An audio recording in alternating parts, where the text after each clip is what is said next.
2 விஷயம்தான். ஒன்று ஊரை விட்டு ஓடி, இல்லை சூசைட் ட்ரை பண்ணி. ஒவ்வொரு நாளும் செத்து பழைக்கிறவங்கள பார்க்கும்போது தான் இதை நான் பேசணும்னு தோணுச்சு. 10 வருஷம் வங்கித்துறை கற்றுக் கொடுத்த அனுபவம் என்ன?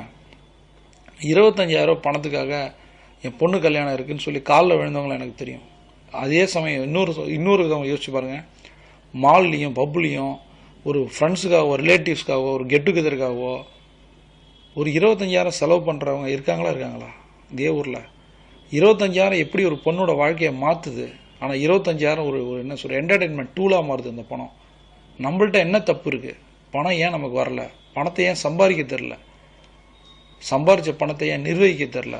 பணம் சம்பாதிக்கிறது ரொம்ப கஷ்டமாக, சம்பாரித்த பணத்தை மெயின்டைன் பண்ணி அந்த பணத்தை வச்சு சந்தோஷமாக லைஃப் ஸ்டைலை கொண்டு போகிறது கஷ்டமாக? லைஃப் இருக்குது, லைஃப் ஸ்டைல் இருக்கா? ஒவ்வொரு நாளும் எப்படா விடியும் தெரியாமல் இருக்கும். ரொம்ப கஷ்டமாக இருக்குது. இதுக்கு என்ன பண்ணணும்?